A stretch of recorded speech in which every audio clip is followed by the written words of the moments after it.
Welcome back to వార్తలు వాస్తవాలు. ఇవాల్టి వార్తలు వాస్తవాల్లో మనతో ఉన్నారు బీఆర్ఎస్ పార్టీ సీనియర్ నాయకులు, అధికార ప్రతినిధి డాక్టర్ చిరుమల రాకేష్ గారు అండ్ రాజకీయ విశ్లేషకులు శ్రీశైల్ రెడ్డి గారు మనకు లైవ్లో జాయిన్ అవుతున్నారు. గుడ్ మార్నింగ్ అండి, వెల్కమ్ టు వార్తలు వాస్తవాలు.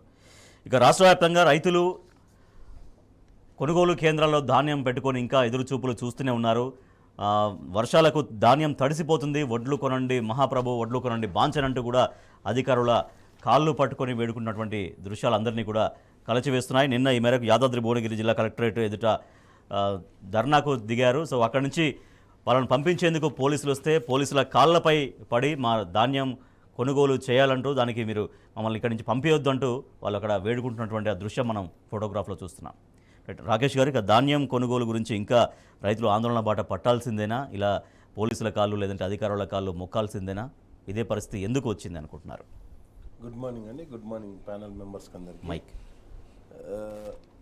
శ్రీశైల్ రెడ్డి గారికి, అదేవిధంగా టీ న్యూస్ ప్రేక్షకులకు. రాజేష్ గారు, కాంగ్రెస్ పార్టీ వచ్చినప్పటి నుంచి రైతుల మీద ప్రజల మీద కక్ష కట్టినట్టుగా వ్యవహరిస్తుంది తప్పితే ఎక్కడ కూడా వాళ్ళకు అంటే రైతుల గురించో ప్రజల గురించో ఆలోచిస్తున్నటువంటి దాఖలాలు లేవు. మనం స్పష్టంగా చూస్తున్నాం. గతంలో అంటే ఇప్పటికి పంట కోతలు అయిపోయిన తర్వాత మొన్న కేసీఆర్ గారు బస్ యాత్రలో స్పష్టంగా చెప్పడం జరిగింది. పంట కోతలు అయిపోయిన తర్వాత కూడా ఇంతవరకు రైతు బంధు వాళ్ళే. రైతు బంధు వేస్తామన్నప్పుడు రైతు బంధు పంట వేసుకునే ముందు వేస్తారు. పంట నెల రోజులు అటు ఇటు అవుతుంది కావచ్చు, కానీ అదేమైంది, రైతు బంధు కూడా పంట మొత్తం కోతలు అయిపోయిన తర్వాత మొన్న వేస్తామని ఎలక్షన్లు అప్పుడు అన్నాడు. అది కూడా ఎలక్షన్ కూడా అడ్డం పెట్టేసి బంద్ చేశారు. అంటే ఇంతవరకు రైతు బంధు వాళ్ళలేదు, అందరు రైతులకు వాళ్ళలేదు. నెంబర్ 1. నెంబర్ 2, ధాన్యం కొనుగోలు చేయాలి. ఇప్పటివరకు ప్రభుత్వం ఎంత ధాన్యం కొనుగోలు చేసింది అదన్నా లెక్క బయటికి చెప్పాలి కదా. నువ్వు ఎన్ని సెంటర్లు ఓపెన్ చేసినావు, ఎంత ధాన్యం కొన్నావు, ఆ ధాన్యాన్ని ఎంతవరకు ప్రభుత్వం తీసుకున్నావు అని చెప్పాలి. గతంలో కేసీఆర్ గారి ప్రభుత్వం ఉన్నప్పుడు అప్పుడు రైతు బంధు ఇచ్చేటోళ్ళు, రైతు బీమా ఇచ్చేటోళ్ళు, దాంతోపాటు 24 గంటల కరెంట్ ఇచ్చేటోళ్ళు, ఏదైతే పండిన ప్రతి ధాన్యం గింజను కూడా ప్రభుత్వమే కొనుగోలు చేసేది. కానీ ఈరోజు అంటే 3 కోట్ల మెట్రిక్ టన్నుల ధాన్యాన్ని ప్రభుత్వం కొనుగోలు చేస్తే మరి ఈ సీజన్లో 2 పంటలు ఎత్తుకున్నావు కదా, నువ్వు 2 పంటలలో ఎంత పంట కొనుగోలు చేసినావు? నువ్వు ఇస్తానా 500 రూపాయలు పక్కన పెట్టు. గతంలో మనం చూసాం జనగాంలో ఏం చేసిర్రు, 2000 రూపాయలు ఉన్నటువంటి ఏదైతే వరి ధాన్యానికి 2000 ఉంటే ఆడ 1500లకు పెట్టిర్రు. నువ్వు ఇస్తాన బోనస్ వాయే, ఆ ధర వాయే, ఇంకా నువ్వు ఏం చేస్తున్నట్టు. కాబట్టి నేను ఏమంటానంటే ప్రభుత్వం మొత్తం కూడా పాలనను గాలికి వదిలేసింది. సో నిన్న మొన్న ఎలక్షన్స్ కంప్లీట్ అయినా ఇవాటి నుంచి పాలన పైన దృష్టి పెడతాం, ఇది మీడియాతో చిట్చాట్లో ముఖ్యమంత్రి గారి మాట. ఎలక్షన్ ఆయన ఏ రోజు దృష్టి పెట్టాడు. ఆయన దృష్టి పెట్టేది అంతా రియల్ ఎస్టేట్ మీద పెడతాడు, లేకపోతే ఆయన అది ఆదాయం మీద పెడతాడు. ఆయన డైరెక్ట్ చెప్పిండు కదా బహిరంగ సభ మీద, నేను 1 సంవత్సరం ఆగితే 40,000 కోట్లు దోసుకుంటూ ఆపేస్తా అన్నాడు. అంటే ఆయన ఏం పని మీద ఉన్నాడు, నేను దోపిడీ పని మీద ఉన్నా అని చెప్పిండు. అంతకుముందు ఏం చెప్పిండు, లంక బిందెలు ఉంటాయని వచ్చినా అన్నాడు. అంటే లంక బిందెలు ప్రభుత్వంలో ఎందుకు ఉంటాయి? ప్రజాస్వామ్యంలో లంక బిందెలు ఉంటాయా? లంక బిందెల గురించి వచ్చినా నేను దోపిడీ ఆపేసి 40,000 కోట్లు 1 సంవత్సరంలో సంపాదించుకుంటా, లేకపోతే రియల్ ఎస్టేట్ ఎట్లా మాడిఫై చేయాలి అంటే నేను ఏమంటానంటే కంప్లీట్గా ఆయన ప్రజల గురించో ప్రజల బాగోగుల గురించో ఒకటే మాట అడుగుతా. కాంగ్రెస్ మేనిఫెస్టో ఈరోజు ముఖ్యమంత్రి గారు అమలు చేయాలి. ఏం చేసిండు, రైతు బంధును బంద్ చేసి రైతు భరోసా అన్నావు. మరి 15,000 చేసినావా, 5,000 ఎక్కువ ఇచ్చినవా? వరి ధాన్యానికి 5,000 రూపాయలు మద్దతు ధర ఇస్తాను ఇచ్చినవా? షాదీ ముబారక్ కళ్యాణ లక్ష్మి తులం బంగారం ఇస్తాను ఇచ్చినవా? స్కూటీలు ఇస్తాను ఇచ్చినవా? అంటే నేనేమంటానంటే ఒక్క హామీ కూడా అమలు చేసింది లేదు. అంతేందుకు మీకు ఒకటే చెప్తున్నావు, ఒకటి ఈరోజు ఇస్తుర్రు ఏదంటే అది ఉచిత బస్సు మహిళలకు ఇస్తుర్రు. ఆ ఉచిత బస్సు కూడా విత్ ఇన్ షార్ట్ పీరియడ్లో బంద్ కాబోతుంది. అంటే ఎందుకు బంద్ అవుతుంది అంటే ఇప్పుడు ఆర్టీసీకి వాళ్ళు కూడా ఆర్టీసీ నడపాలంటే దానికి కూడా డబ్బులు ఇవ్వాలి కదా. ఆల్రెడీ కరెంట్ బంద్ అయింది. నేనేమంటే ఆర్టీసీ ఆల్రెడీ మహిళలకు నువ్వు ఏదైతే ఇస్తానో ఆర్టీసీ కింద రూపాయి ఇవ్వాలి. కాబట్టి మొత్తం కూడా జూటా మాటలు చెప్పి అబద్ధాలు చెప్పి అధికారంలోకి వచ్చినటువంటి కాంగ్రెస్ పార్టీ ఈరోజు నేను ఒకటే చెప్తున్నా, ప్రజలకు స్పష్టంగా అర్థమవుతుంది. ప్రజలు ఆ అద్భుతమైనటువంటి తీర్పు పార్లమెంట్ ఎలక్షన్లో, ఎందుకంటే మేము ఒకటే మాట చెప్తాం, కేసీఆర్ గారితో బస్ యాత్ర మేము చేసినటువంటి నిజంగా చెప్తున్నాం మేము చాలా అదృష్టవంతులం. ఎందుకంటే ఆ బస్ యాత్రలో మేము చాలా నేర్చుకున్నాం. అంటే ఈరోజు యువత కావచ్చు, ఒక 10 సంవత్సరాల నుంచి కేసీఆర్ గారు కంప్లీట్గా అభివృద్ధి మీద మొత్తం రాష్ట్రాన్ని ఎట్లా అభివృద్ధి చేయాలని చెప్పేసి ఒక ఎజెండా మీద ముందుకు పోయారు. కానీ ఈరోజు ప్రజల్లోకి పోయినప్పుడు అద్భుతమైనటువంటి స్పందన వచ్చిందండి. రైట్, శ్రీశైల్ రెడ్డి గారు, సో కొనుగోలు కేంద్రాలు పెట్టగానే సరిపోదు, దాంట్లో కొనుగోలు అనేది ప్రాపర్గా జరుగుతూ ఉండాలి, ఎప్పటికప్పుడు దాన్ని క్లియర్ చేస్తూ ఉండాలి. కానీ రైతాంగం ఎన్నో రోజులుగా మా ధాన్యాన్ని కొనండి అంటూ అధికారుల చుట్టూ తిరగాల్సి వస్తుంది, అధికారుల కాళ్ళు పట్టుకోవాల్సి వస్తుంది, పోలీసుల కాళ్ళు పట్టుకోవాల్సి వస్తుంది, మమ్మల్ని ఇక్కడి నుంచి పంపించకండి, మమ్మల్ని అధికారులని కలుసుకొనివ్వండి, మా బాధ చెప్పుకొనివ్వండి అంటూ. సో ఈ దృశ్యాలు ఇంకా ఇలాగ కొనసాగకుండా ప్రభుత్వం ఏం చేయాల్సిన అవసరం ఉంది? సో నిన్న ముఖ్యమంత్రి గారు చెప్పినట్టుగా ఇవాటి నుంచి పాలనపైన దృష్టి పెడతా అని చెప్పారు. బట్ ఇవన్నీ కూడా ఎట్లా తొందరగా సెటరైట్ చేయాల్సినటువంటి అవసరం ఉంది? రాకేష్ గారు, రాజేష్ గారు, అందరికీ నమస్తే. రాజేష్ గారు, నేను ఒక తీవ్రమైన మాట ఒకటి అంటున్నాను. కేసీఆర్ గారికి కానీ, బీఆర్ఎస్ పార్టీకి కానీ, లేతే టీ న్యూస్ ని రిప్రజెంట్ చేస్తున్న రాజేష్ అనే మీకు కానీ పని పాట లేదండి. మీరు ఎంతసేపు రైతులు, పాలన, ప్రతిపక్షంలో ఉన్నా కూడా రాళ్ల వానకు కాయలు వాడైతాయి ఇట్లాంటివి ఆలోచిస్తా బస్ యాత్రలు తిరుగుతాయి. ఎండల కేసీఆర్ గారు ఏమో తిరుగుతా ఉన్నారు. మన మిత్రుడు రాకేష్ గారు కూడా బస్ యాత్రలో ఉన్నారు.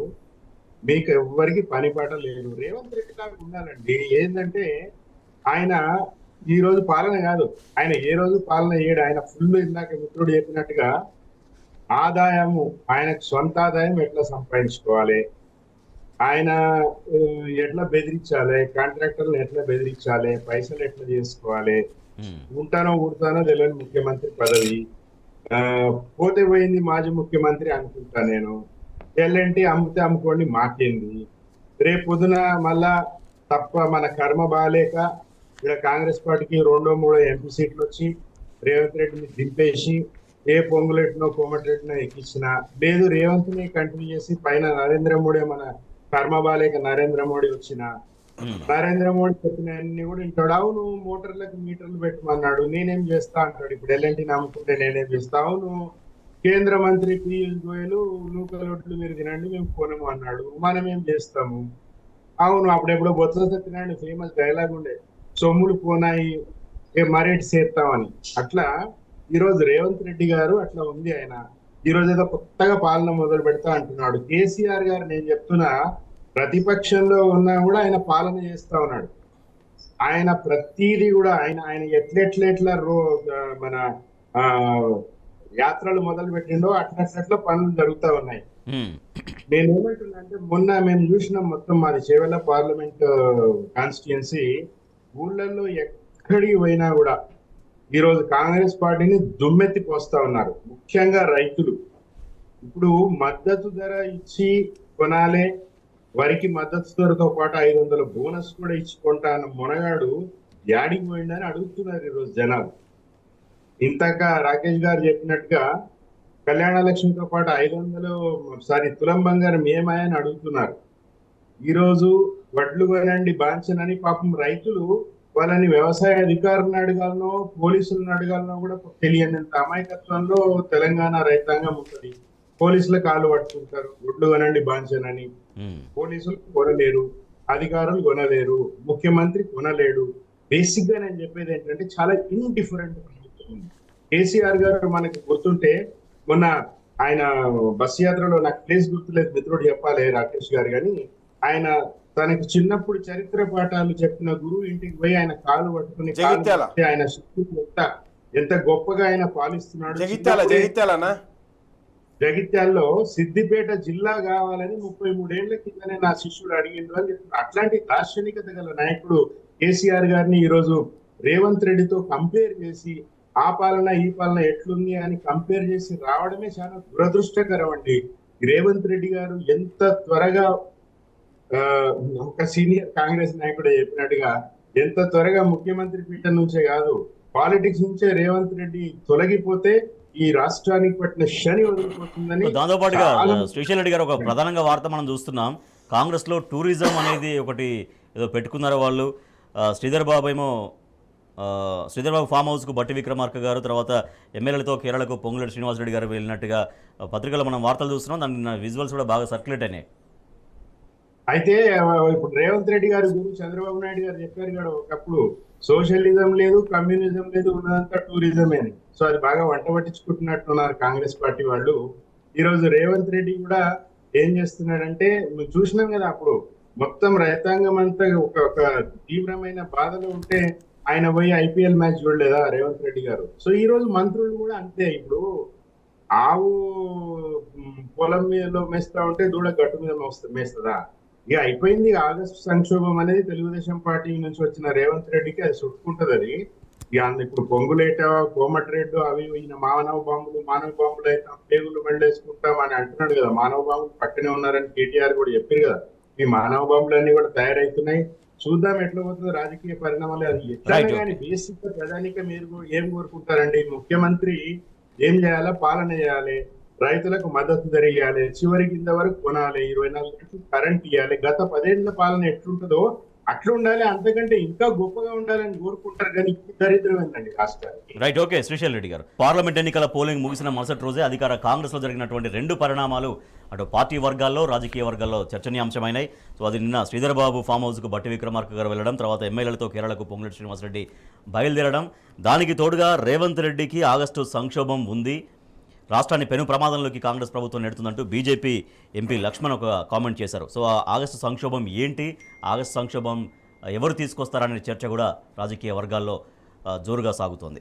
రాకేష్ గారు, ఒకటండి, కాంగ్రెస్ పార్టీ అంటే ఏ రోజు కూడా అంటే మనకు తెలిసినంత వరకు 89 నుంచి మాకు అనుభవం ఉంటారు. చిన్న ఏజ్ అయినా కానీ అప్పుడు స్కూల్ చదువుతున్నాం, అప్పటి నుండి ఇప్పటివరకు మొన్నటి వరకు జరిగినటువంటి ఎలక్షన్లో ఎప్పుడు కూడా ఒక్క ముఖ్యమంత్రితో నడిచినటువంటి రాష్ట్రం ఏది కూడా లేదు.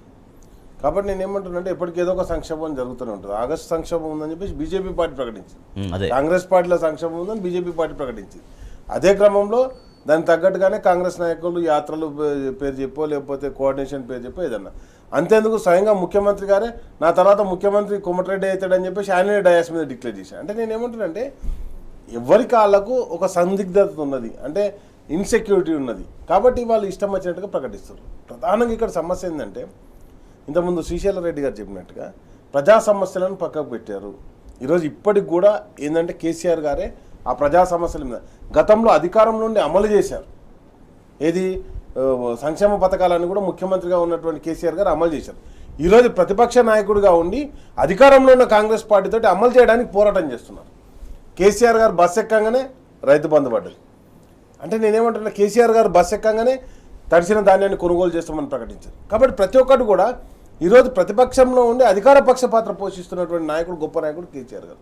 ఎందుకంటే నిరంతరం ప్రజల గురించి పోరాటం చేస్తున్నటువంటి వాడు. కాబట్టి ఈరోజు కేసీఆర్ గారు ఏదైతే ఆయన అంటే ఎప్పుడైతే ప్రజల పక్షాన మాట్లాడతాడో అప్పుడే ఆ పథకాలన్నీ కూడా అమలవుతున్నాయి. రేపు పొద్దుగాల రాబోయే కాలంలో ఏదైతే కరెంటు మోటార్లకు మీటర్లు పెడితే తప్పకుండా పెట్టడం జరుగుతుంది కాంగ్రెస్ పార్టీ. గతంలో మనం చూసాం. కాబట్టి నేనేమంటున్నానంటే ఒక్క పథకాన్ని కూడా అమలు చేయలేనటువంటి అడ్డుకోదా అటువంటి మోటార్లకు మీటర్లు పెట్టే కార్యక్రమాన్ని కాంగ్రెస్ ప్రభుత్వం అడ్డుకొని రైతుల కోసం మేము ఇట్లా చేయమని ఏమి చెప్పే అవకాశం లేదంటారా? నిన్న కేటీఆర్ గారు ఒక మాట చెప్పారు, మీరు బీజేపీని గెలిపేయడానికి అభ్యర్థులు పెట్టినటువంటి ఒక 3-4 కాన్స్టిట్యున్సీ చెప్పడం జరిగింది. అది సికింద్రాబాద్ కావచ్చు, లేకపోతే మల్కాజ్గిరి కావచ్చు, లేకపోతే కరీంనగర్ కావచ్చు, లేకపోతే నిజామాబాద్ కావచ్చు, ఇట్లా తీసుకుంటే లేకపోతే ఏది ఖమ్మం కావచ్చు. అంటే ఎక్కడికక్కడ కూడా నేనేమంటున్నా అంటే బీజేపీని గెలిపేయడానికి ఏమేమి చేయనో అవన్నీ చేశారు. బీజేపీకి అంటే కంప్లీట్గా బీజేపీకి సపోర్ట్ చేస్తూ ఎలక్షన్లో పార్టిసిపేట్ చేయడం జరిగింది. కాబట్టి కాంగ్రెస్ పార్టీలో రేపు పొద్దుగాల రిజల్ట్ భయంకరమైన వ్యతిరేకత. ఎందుకంటే గతంలో వాళ్ళకి ఏదైతే రైతులు గ్రామాలలో కొంతవరకు ముఖ్యమంత్రి గారు అంటే కేసీఆర్ గారు చెప్పారు, ఏమని చెప్పారు, ఒక టీవీ చర్చలో అడిగారు, ఎందుకు ఓట్లు వేసారంటే మేము ఇస్తా అన్న 10,000 కాకుండా ఇంకో 5,000 ఎక్కువ అన్నాడు, మేము వడ్లకు కొనుగోలు చేస్తుంటే 500 రూపాయలు ఎక్కువ అన్నాడు, మేము షాదీ ముబారక్ ఇస్తుంటే వాళ్ళు తులం బంగారం ఇస్తానని చెప్పేసి మా కేసీఆర్ గారు చెప్పడం జరిగింది మా నాయకుడు.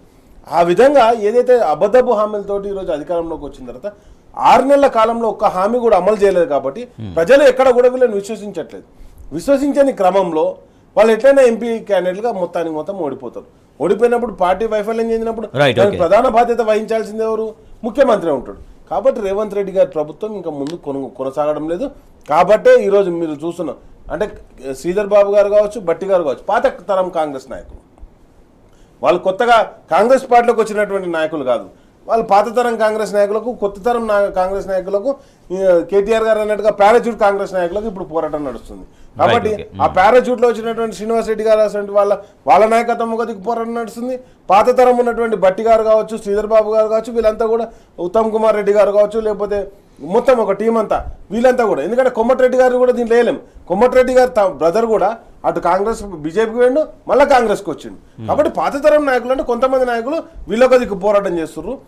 ఈ రోజు రేవంత్ రెడ్డి గారు ముఖ్యమంత్రి వర్గం ఒకటి ఉంది, అదేవిధంగా కొత్తగా వచ్చినటువంటి శ్రీనివాస్ రెడ్డి గారు లాంటి వర్గం కూడా ఒక వర్గాన్ని తయారు చేసుకుంటారు. రైట్. శ్రీశైల్ రెడ్డి గారు, కాంగ్రెస్లో టూరిజం అనేది ఒక చర్చ అయితే రేవంత్ రెడ్డికి ఆగస్టు సంక్షోభం ఉంది. ఆగస్టు సంక్షోభం అనేది కాంగ్రెస్ ప్రభుత్వానికి ఖచ్చితంగా ఉంటుందనేది బీజేపీ చెబుతూ ఉంది. సో ఆ సంక్షోభం ఏంటి, ఎటువంటి సంక్షోభం ఉండేది అనేది వాళ్ళ రాజకీయ వర్గాల్లో అదో చర్చకు దారితీసింది.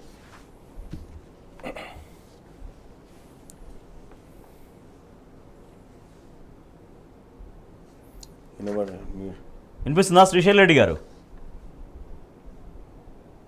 ఖచ్చితంగా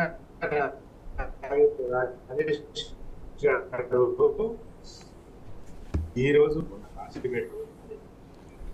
సిగ్నల్ లేనట్టుందండి మీకు, నెట్వర్క్ లేదా చూసుకోండి ఒకసారి.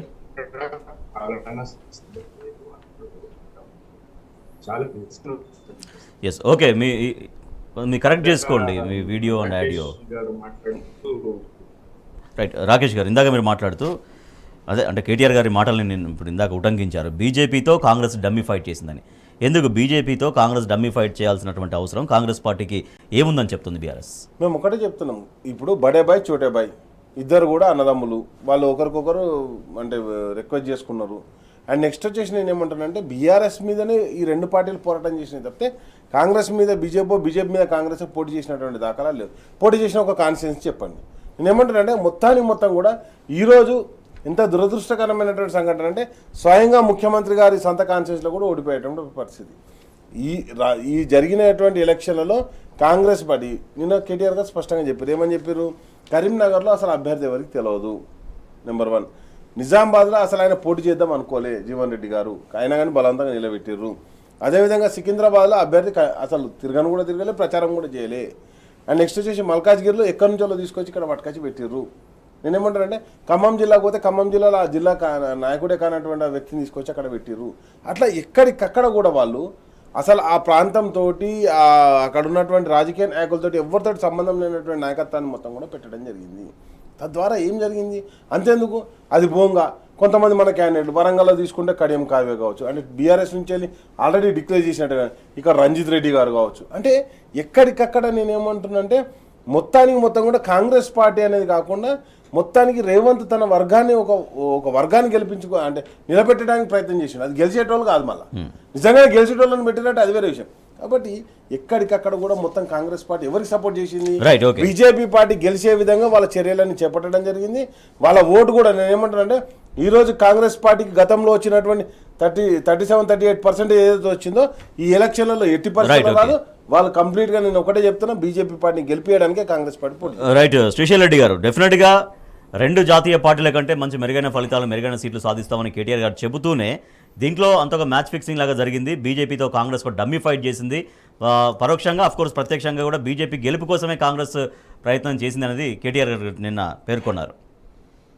100% నిజము రాకేష్ గారు. నా ఆడియో వీడియో బాగానే ఉందా? ఇప్పుడు ఓకే, చెప్పండి. 100% నిజము. అందరు కూడా అదే అనుకుంటున్నారు. ఇప్పుడు వాళ్ళు పెట్టిన అభ్యర్థులను చూస్తే కనీసము 6 మంది అభ్యర్థులు బీజేపీ గెలుపు కోసమే వాళ్ళు బరిలో ఉన్నట్టుగా తెలుస్తున్నది. అందరూ సెఫాలజిస్టులే కాదు, మామూలు జనం కూడా అంటా ఉన్నారు అది. అయితే ఈరోజు ఖచ్చితంగా రేవంత్ రెడ్డి అటు అంటే కాంగ్రెస్ పార్టీ రాహుల్ గాంధీ స్థాయిలో నరేంద్ర మోడీతో కుమ్మక్కయింది అని నేను అనలేను, కానీ ఖచ్చితంగా రేవంత్ రెడ్డి మాత్రం కుమ్మక్కయింది బీజేపీ పార్టీతో. దాంట్లో ఇంకో సందేహమే ఎవరికి అవసరం లేదు. ఎందుకంటే రాహుల్ గాంధీ ఏమో మోడీని అదానీని తిడతా ఉన్నాడు, రేవంత్ రెడ్డి వాళ్ళతో చెట్టాపట్టాలు వేసుకుంటూ ఉన్నాడు. అది చాలా స్పష్టం. ఎందుకంటే రేవంత్ రెడ్డికి అర్థమైపోయింది ఇప్పుడు కాంగ్రెస్ పార్టీలో ఇంతకు ముందు మీరే చెప్పినట్టుగా ఈ టూరిజాలు ఆగస్టు సంక్షోభాలు రావడంతో వాళ్ళు కాంగ్రెస్ పార్టీ 2 లేదా 3 శిబిరాలుగా ఈ రోజు విడిపోయి ఉన్నారు.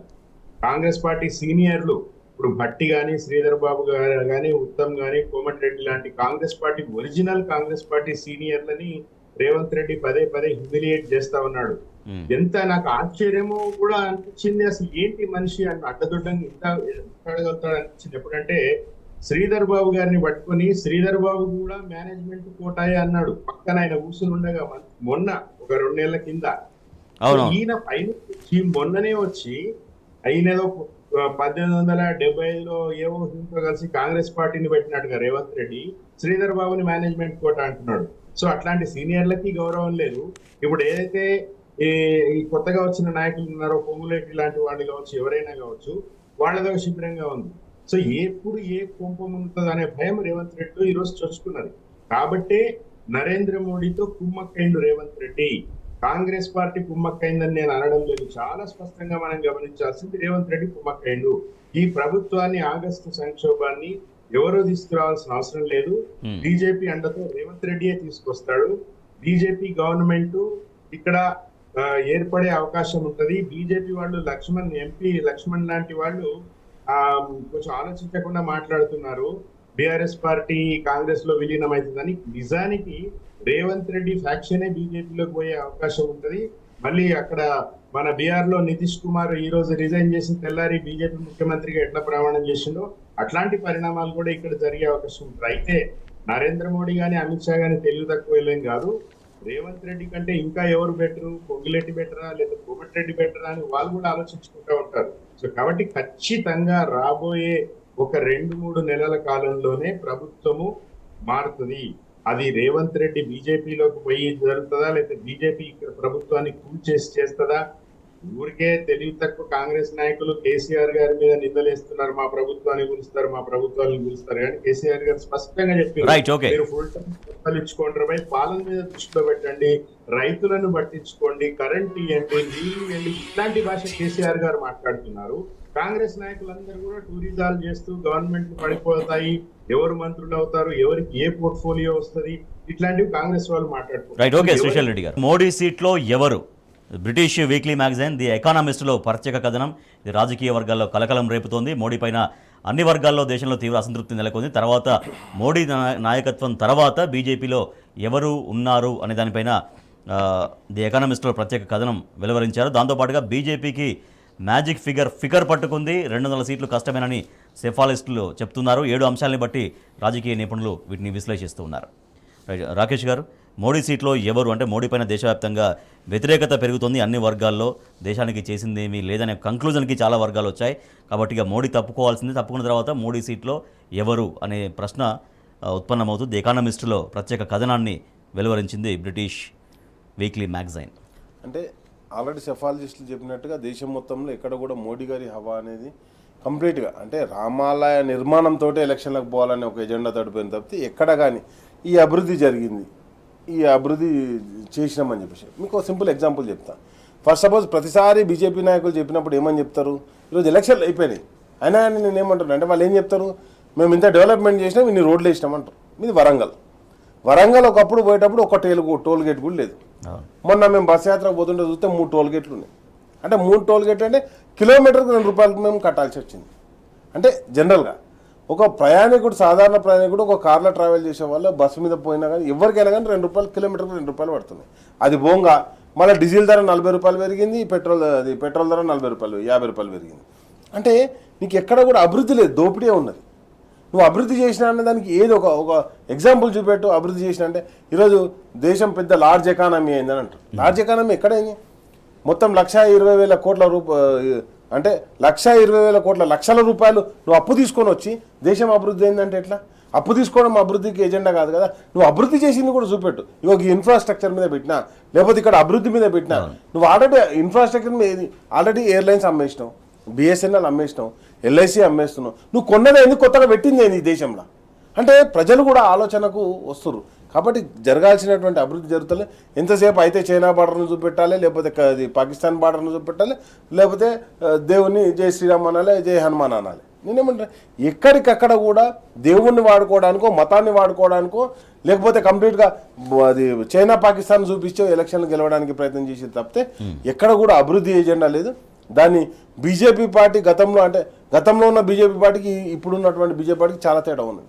కాబట్టి బీజేపీ పార్టీ ఏ రాష్ట్రంలో ప్రభుత్వాన్ని కూలగొట్టాలని చెప్పేసి ప్రయత్నం చేస్తుంది తప్పితే అభివృద్ధి ఎజెండా లేదు. కాబట్టి తప్పకుండా ప్రజలందరూ దాన్ని గమనించారు. విద్యావేత్తలు కావచ్చు, యువకులు కావచ్చు, అవన్నీ చూడడం జరిగింది. ఈ రోజు రాబోయే ఎలక్షన్లో బీజేపీ పార్టీకి ఎట్టి పరిస్థితులలో కూడా దేశం మొత్తంలో వాళ్ళు 400 అన్నారు కదా, 200 స్థానం సగం కూడా వచ్చేటువంటి పరిస్థితి లేదు. కాబట్టి తప్పకుండా ఎవరు నాయకత్వం వహిస్తారు ఆ నాయకత్వాన్ని కూడా ఒక డేటా ఇచ్చారు. దానిలో ఎవరు ఉంటారు, గడ్కరీ గారు ఉంటారా, సీనియర్ నాయకుడు, ఆయన దేశానికి అధ్యక్షునిగా పనిచేసినటువంటి వాడు, బీజేపీ పార్టీ అధ్యక్షులుగా పనిచేసిన వాళ్ళు నాకు తెలిసి ఇద్దరే ఉన్నారు పాతోళ్ళు. రాజ్నాథ్ సింగ్ ఒకరు, గడ్కరీ గారు ఒకరు, ఇద్దరే ఉన్నారు. అదేవిధంగా ఇప్పుడున్నటువంటి అమిత్ షా గారు సెకండ్ పొజిషన్ పోటీ పడుతున్నారు అనుకుంటే అమిత్ షా గారు, లేకపోతే యూపీ నుంచి ఆదిత్య గారు, అంటే ఇట్లా ఒక్కొక్క డిఫరెంట్ అనాలిసిస్ వస్తుంది. సరే ఎవరైతే ఆ పార్టీ అనేది ఆ పార్టీ ఇష్టం అని. రైట్. శ్రీశైల్ రెడ్డి గారు, ది ఎకానమిస్ట్లో ప్రత్యేక కథనంలో వెలువరించిన సారాంశమైన లేదంటే సెఫాలజిస్టులు చెప్పినా కూడా 4 దశల్లో పోలింగ్ శాతం పడిపోయింది, అదే ఇవాళ బీజేపీకి కొంచెం గడ్డు కాలం అనేది చెప్తూ ఉంది, చెప్పకనే చెప్తుంది అనేది ఒక విశ్లేషణ వ్యక్తమవుతుంది. 200 సీట్లు కూడా కష్టం అనేది ఎందుకు చెప్పగలుగుతున్నారు? ఎందుకు అంటే మొత్తం గత 10 సంవత్సరాలలో మీరు తెలంగాణ రాష్ట్ర ప్రభుత్వాన్ని, మోడీ నేతృత్వంలోని కేంద్ర ప్రభుత్వాన్ని తీసుకుంటే 10 ఏళ్లలో ప్రతిరోజు కూడా తెలంగాణ అన్ని రంగాల్లో అద్భుతంగా ప్రగతి సాధిస్తుందని ఇదే మోడీ ప్రభుత్వం సర్టిఫికెట్ ఇస్తా ఉంది. ప్రతిరోజు కూడా పంచాయతీరాజ్లో తెలంగాణ టాప్, హరితహారంలో తెలంగాణ టాప్, వరి పండించడంలో తెలంగాణ టాప్, ఇట్లా ప్రతి దాంట్లో కూడా 24 గంటల సాగునీరు, మిషన్ భగీరథ, ఒక్క అవార్డు కాదండి, ప్రతి దాంట్లో కూడా మనకు సర్టిఫికేట్ ఇస్తా పోయింది మోడీ ప్రభుత్వం. ఈ రోజు వాళ్ళు పార్లమెంట్ ఎన్నికల్లో పోయి సోదరుడు రాకేష్ గారు చెప్పినట్టుగా అక్షింతలు శ్రీరాముడు తప్ప వేరే వాళ్ళు చెప్పింది ఏమి లేదు. కాబట్టి వాళ్ళకి ఇక్కడనే కాదు, దేశంలో ఎక్కడ కూడా ఆ 200-250 లోపలే వాళ్ళకి సీట్లు వస్తాయి తప్ప అందరి నుంచి వచ్చే అవకాశం లేదు. First point. రెండోది, ఎందుకు అంటే ప్రజలలో ఇంత ఆగ్రహం ఎందుకు ఉందంటే ఒకటే విషయం చెప్తా. గతంలో కేసీఆర్ గారు ముఖ్యమంత్రిగా ఉన్నప్పుడు రైతు బంధు పథకం గురించి రాజ్నాథ్ సింగ్ గారితో చర్చ వచ్చింది. ఇది కేసీఆర్ గారు స్వయంగా మీడియాలో చెప్పిన మాట. రైతు బంధు చాలా మంచి పథకము కేసీఆర్ జీ, అయితే మీరు రైతులకు ఇచ్చిన పైసలు మళ్ళీ మీరు ఎట్లా వసూలు చేస్తారు, ఎన్ని ఇన్స్టాల్మెంట్ లో తీసుకుంటారని అడిగింది ఆయన. అట్లాంటి వ్యాపార మనస్తత్వం బీజేపీ నాయకులు. మొత్తం గుజరాతీ మంద, వ్యాపార మంద జమైపోయింది. అయితే ఇంకోటి ఏంటంటే రాముడు దేవుడు అంటూ చెప్తారు కానీ దేవునికి సంబంధించి 2 అంశాలు ఉంటాయండి. ఒకటి దైవభక్తి, 2 పాపభీతి. దైవభక్తితో ఆధ్యాత్మిక చింతనతో దేవుణ్ణి కొలిసేవారు ఉంటారు, కేసీఆర్ గారిలాగా, మీలాగా, మనలాగా. పాపభీతితో దేవుణ్ణి తలుచుకునే వాళ్ళు ఉంటారు, వాళ్ళు బీజేపీ పార్టీ నాయకులు లాగా. ప్రతిరోజు వాళ్ళు చేస్తున్న పాపాలు అద్దం ముందు నిలబడితే తెలియదా రాకేష్ గారు మనం ఏందో మనకు తెలియదా? వాళ్ళకు కూడా తెలుస్తుంది. కాబట్టి ఆ పాపభీతితోనే దేవుడి గురించి మాట్లాడుతూ ఉన్నారు. తర్వాత ప్రధానమైన ప్రశ్న, ఇప్పుడు రేపు మెజారిటీ బాగా తగ్గితే, మోడీ ప్రభ మసగబారితే పుట్టి మునుగుతుందని ఆర్ఎస్ఎస్ భావిస్తే మోడీ ప్లేస్ లో ఎవరు ఉంచుతారు అనేది ఒకటి వాళ్ళ ఇంటర్నల్ సమస్య. సరే అది యోగినా లేకపోతే గడ్కరీనా ఎవరు అనేది వాళ్ళ ఇంటర్నల్ సమస్య. అసలు నిజానికి వాళ్ళు సంకీర్ణంగా ఎన్డీఏగా అయినా, బీజేపీ కాదు ఎన్డీఏగా అయినా వాళ్ళు గవర్నమెంట్ లో రాగలుగుతారు అనేది అసలు ప్రశ్న. ఈ దేశ సౌభాగ్యాన్ని కాంక్షించే ఒక పౌరుడిగా నేనేమనుకుంటున్నా అంటే బీజేపీ సొంతగా కాదు, ఎన్డీఏ సంకీర్ణం కూడా రావద్దు. కేసీఆర్ గారు చెప్పినట్టుగా ప్రాంతీయ శక్తులు బలపడితేనే, అట్లాంటి సంకీర్ణము ఒక తృతీయ ప్రత్యామ్నాయము ఏర్పడితేనే ఈ దేశానికి చాలా మేలు జరుగుతుంది. గతంలో కూడా కాంగ్రెస్ పార్టీ కానీ బీజేపీ కానీ సొంతగా ఏర్పాటు చేసిన గవర్నమెంట్ల కంటే కూడా ఒక విశ్వనాథ్ ప్రతాప్ సింగ్ ప్రధానమంత్రిగా ఉన్నప్పుడు ఒక యూపీఏ గవర్నమెంట్, ఏది సంకీర్ణ UPA government, UPA second term, first term government, అట్లాంటప్పుడు చాలా ప్రయోజనాలు జరిగినాయి. సో కాబట్టి ఏంటంటే ఈ రోజు ఈ దేశ శ్రేయస్సు దృష్ట్యా బీజేపీ కానీ ఎన్డీఏ కానీ అధికారంలోకి రాకూడదు ఒక పాయింట్ అయితే, వచ్చే అవకాశం కూడా చాలా తక్కువగా ఉన్నది అనేది సెఫాలజిస్ట్ చెప్తుంది. ఇది మంచి పరిణామం అని నేను భావిస్తున్నాను. అదే 200 ప్లస్ అటు ఇటుగా అంతే 200 సీట్స్ కూడా కష్టమనేది చాలా మంది చెప్తున్నాడు అనమాట. ఎస్ రాకేష్ గారు, రాకేష్ గారు చివరిగా 200 సీట్స్ కూడా రావు అని ఒక పక్క సెఫాలజిస్ట్ చెప్తున్నారు. బట్ 400 సీట్లు మేమే గెలుస్తాం అనేది బీజేపీ విశ్వాసం వ్యక్తం చేస్తూ ఉంది. ఒకటండి, ఇప్పుడు ప్రధానంగా గతంలో మనం చూసినాం, రాజస్థాన్లో 25కి 20 స్థానాలు, మధ్యప్రదేశ్లో 28కి 26 స్థానాలు అట్లా గెలిచినటువంటి దాఖలాలు ఉన్నాయి. ఈ ఎలక్షన్లలో వాళ్ళు ఏ అభివృద్ధి సంక్షేమాన్ని చూపించి వాళ్ళు అక్కడికి పోగలుగుతారు? పోలేరు. కాబట్టి మళ్ళీ ఒకసారి రాముని నమ్ముకోవడం, అక్షంతలు నమ్ముకోవడం, లేకపోతే ఇప్పుడు జై శ్రీరామ్ అని నినాదం చేసి ఏం చేశారు, జై హనుమాన్ అని చెప్పేసి హనుమాన్ చాలీసా చదివారు. కర్ణాటకలో అధికారంలోకి వచ్చారో రాలేదు. నేను ఏమంటున్నా అంటే ప్రజలు కూడా అభివృద్ధి, దేవునితో పాటు భక్తితో పాటు అభివృద్ధి కూడా కోరుకుంటారు. కాబట్టి అక్కడ అభివృద్ధి జరగట్లేదు కాబట్టి ప్రజలు వాళ్ళకు దూరమైనరు. ఈ ఎలక్షన్లలో తప్పకుండా ఎక్కడ కూడా బీజేపీ పార్టీకి సరైనటువంటి మెజార్టీ రాదు. అండ్ నెక్స్ట్ వచ్చేసి కేసీఆర్ గారు చెప్పినట్టుగా ఇండియా కూటమి కూడా రాకపోవచ్చు. అంటే ఇప్పుడు ఇండియా కూటమిని పెట్టుకున్న యూపీఏ కావచ్చు, ఎన్డీఏ కావచ్చు, దేనికి కూడా స్పష్టమైన మెజారిటీ రాకుండా ప్రాంతీయ పార్టీలు ప్రధానమైనటువంటి పాత్ర పోషించేటువంటి అవకాశం ఉంటుంది. కాబట్టి రాబోయే ఇప్పుడు ఏదైతే కేంద్రంలో ఏర్పడే ప్రభుత్వం సంకీర్ణ ప్రభుత్వం ఏర్పడడం ఆ దేశంలో ఒక సమూలమైనటువంటి మార్పుకు దిశగా ముందుకు పోయే దిశగా రేపు రాబోయే ప్రభుత్వం ఏర్పడతాయండి. Right. Thank you so much doctor Rakesh garu. Thank you so much Srishail Reddy garu. ఇది ఇవాల్టి వార్తలు వాస్తవాలు. చూస్తూనే ఉండండి టీ న్యూస్.